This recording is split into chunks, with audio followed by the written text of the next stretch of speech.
टुकड़ों में विभक्त हो गया। कहीं इनसे सब आहत न हो जाए। मुझे इन्हें बचाना होगा।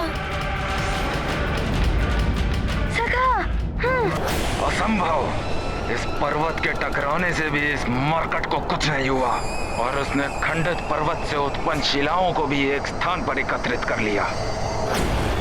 वाली भैया अवश्य पुनः ऐसा वार करेंगे जिससे दूसरों को क्षति पहुंच सकती है। मुझे युद्ध का स्थान ही बदलना होगा। इन पर्वत खंडों से मैं इस असुर को रोकता हूँ और वाली भैया को अंतरिक्ष में ले चलता हूँ।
ये क्या कर रहा है मरकट?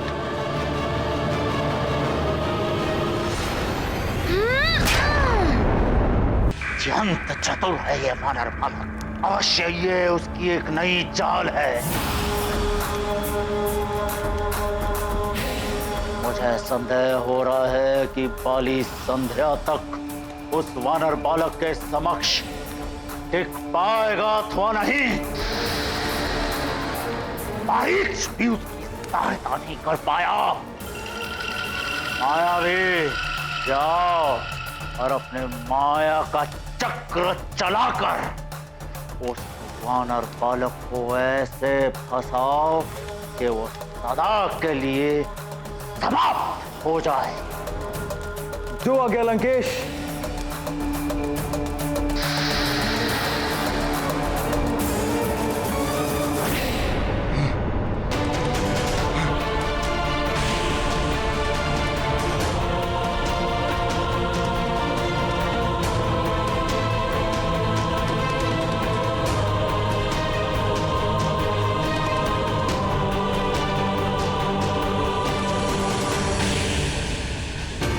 तो मरकट मुझे अंतरिक्ष में भेजकर सोच रहा है कि मुझसे युद्ध करने से बच जाएगा। भूल है ये उसकी।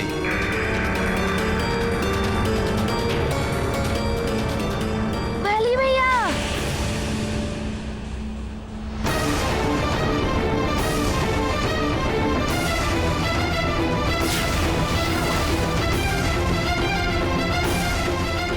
आप युद्ध को छोड़ के कहाँ जा रहे हैं? महानतम वाली युद्ध छोड़कर जाने वालों में से नहीं है मरकट।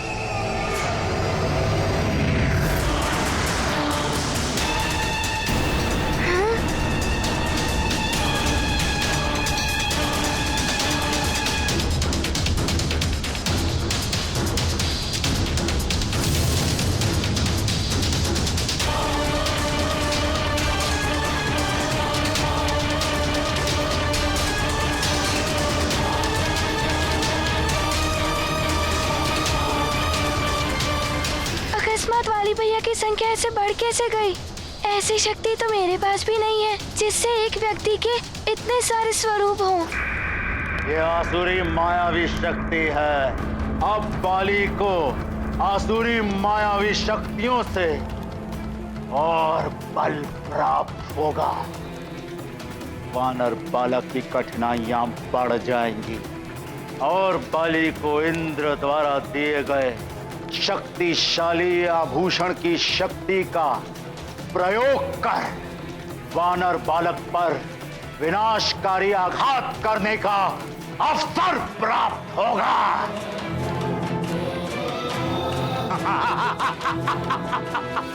नारायण नारायण, यदि ये कुटिल कपटी असुर हनुमान का ध्यान बांटने में सफल हो गए तो वास्तविक वाली को हनुमान पर इंद्र के दिव्य आभूषण से महाघातक दिव्य शक्ति का वार करने का अवसर मिल जाएगा। हनुमान अपनी आधी शक्तियां पहले ही गंवा चुका है। ऐसी अवस्था में इस दिव्य शक्ति से हनुमान की प्राण संकट में डाल सकती है।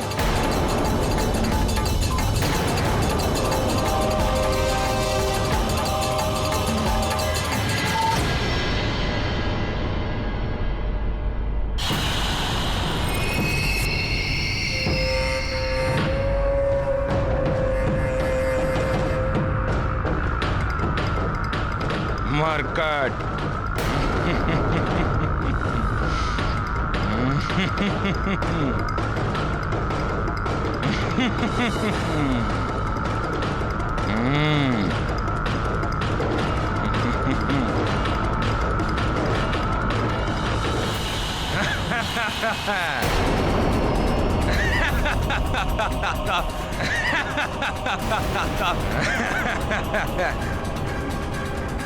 इस माया ने तो दुविधा में डाल दिया है। 5 वाली भैया है, किस पर वार करूं?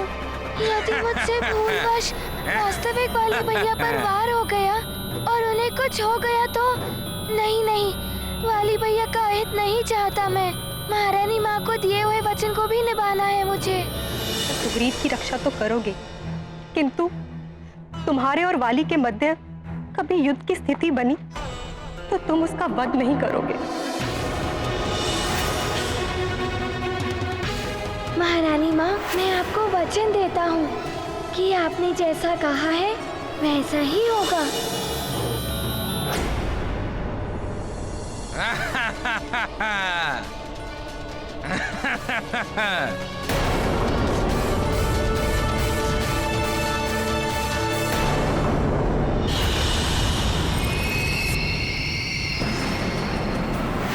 कैसे पहचानूं सत्य में कौन से है वाली भैया?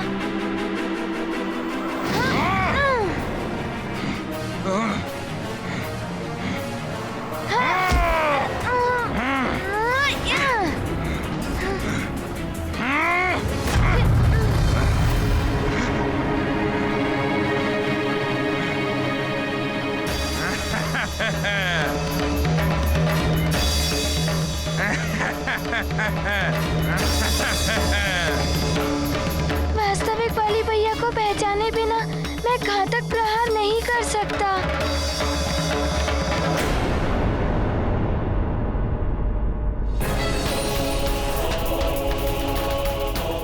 इतनी विकट परिस्थिति में भी किष्किंधा की महारानी जी इतनी शांत कैसे प्रतीत हो रही हैं? इन्हें अपने पुत्र की या युद्ध के परिणाम की कोई चिंता नहीं।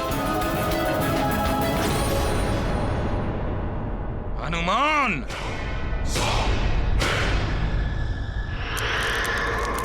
संभालो मेरा प्रहार।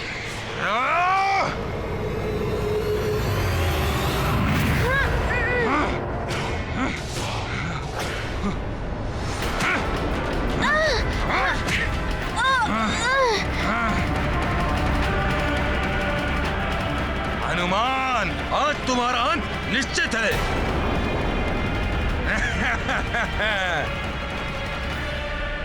हनुमान का ध्यान भटक रहा है। यही उचित समय है जब देवराज इंद्र द्वारा दिए गए दिव्य आभूषण से अमोघ शक्ति उत्पन्न करके हनुमान पर वार किया जाए।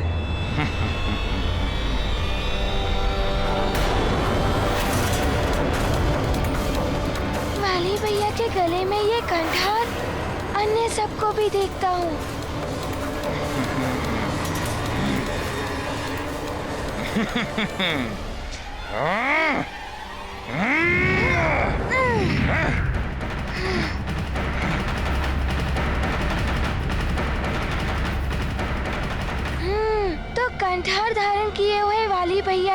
वास्तविक है, अन्य सब मायावी राक्षस हैं। अब होगा इस मरकट का अंत, साथ ही होगा इस युद्ध का भी अंत। ऐ दिव्य कंठहार, अमोघ शक्ति प्रकट करो। हनुमत ज्ञान गुण के सागर, बुद्धि विवेक में है आगर। हनुमत युक्ति शक्ति सुफल, वाली की चाल करते विफल। अमोघ शक्ति प्रकट हो।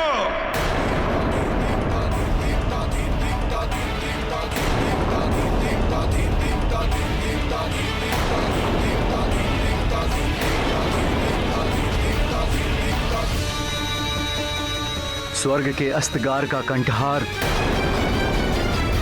इसकी दिव्य अमोघ शक्ति तो महाघातक है। हनुमान का आधा बल तो वाली के पास चला गया है। हनुमान अपने आधे बल से इस दिव्य अमोघ शक्ति का सामना कैसे कर पाएगा? नारायण नारायण। स्वर्ग के इस कंठहार से उत्पन्न अमोघ इंद्र शक्ति तुम्हारा अंत कर देगी हनुमान। अब तुम अपने आधे बल से इसका सामना नहीं कर सकते।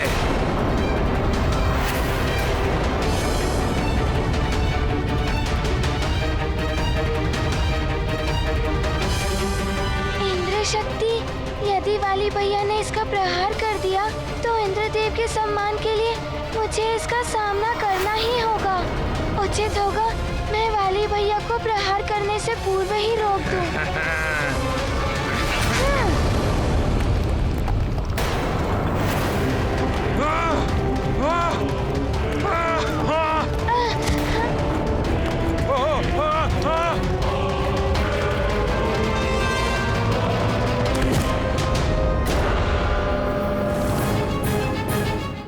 महारानी जी का ये व्यवहार कुछ समझ में नहीं आ रहा है।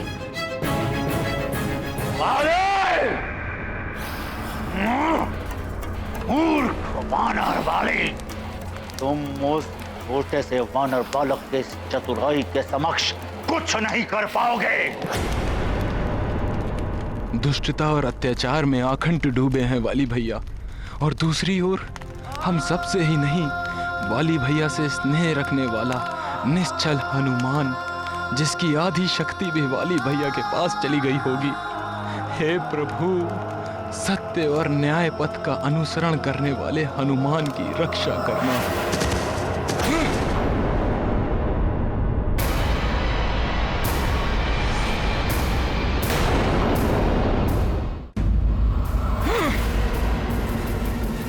मेरा दिव्य कंठहार,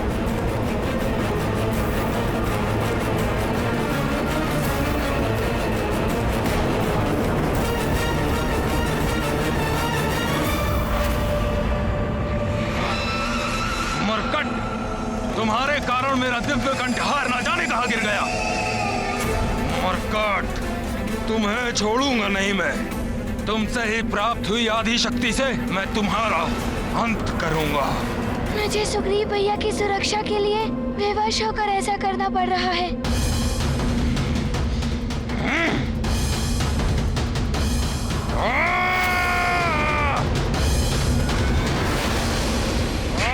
ये हो क्या रहा है? आ गया वो महानतम बाली जिसने मुझे लंकेश दशानन को परास्त किया था। कहाँ गया? मुक्त कर मुझे वानर बालक, मुक्त कर मुझे वानर। बाघ जैसे आखेट से पूर्व मृग से क्रीड़ा करता है, ऐसे क्रीड़ा कर रहा है ये वानर बालक बाली के साथ। ये दुर्भाग्य है मेरा, जो मेरे नेत्र ये देखने को विवश है कि एक अनुज भ्राता अपने ज्येष्ठ भ्राता को मार रहा है।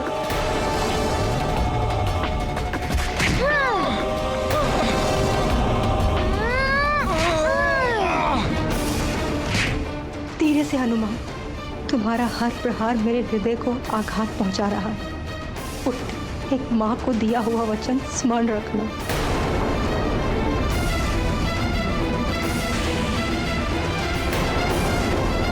महारानी जी का व्यवहार असमंजस उत्पन्न कर रहा है। समझ में ही नहीं आ रहा है कि महारानी जी न्याय और सत्य की पक्षधर है या अन्याय और अत्याचार की।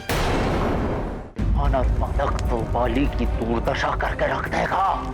यदि प्रथम दिवस ही बाली परास्त हो गया तो मेरी योजना विफल हो जाएगी। नहीं, मैं ऐसा होने नहीं दूंगा। किंतु लंकेश, वानर के तीव्र वार के समक्ष बाली सूर्यास्त तक नहीं टिक पाएगा। लंकेश, ऐसा प्रतीत हो रहा है कि यह युद्ध सूर्यास्त के पूर्व ही समाप्त हो जाएगा। नहीं नहीं, रावण ये कदापि नहीं होने देगा। बाली के परास्त होने से पूर्व ही तुम मायावी मेघों से सूर्य को ढक दो। सभी का ध्यान युद्ध में लगा होगा और तुम सूर्यास्त कर दोगे। उन्हें लगेगा कि सूर्यास्त हो गया और वो युद्ध रोक देंगे। शीघ्र ही जाओ, कालने में जाओ। अवश्य लंकेश।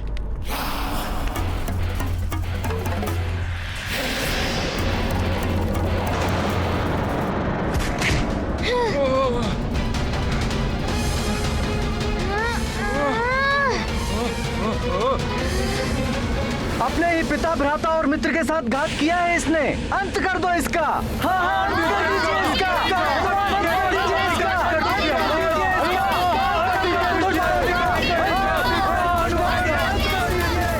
सारी प्रजा वाली का अंत चाहती है। कहीं उनकी बातों में आकर हनुमान सत्य में वाली का अंत न कर दे।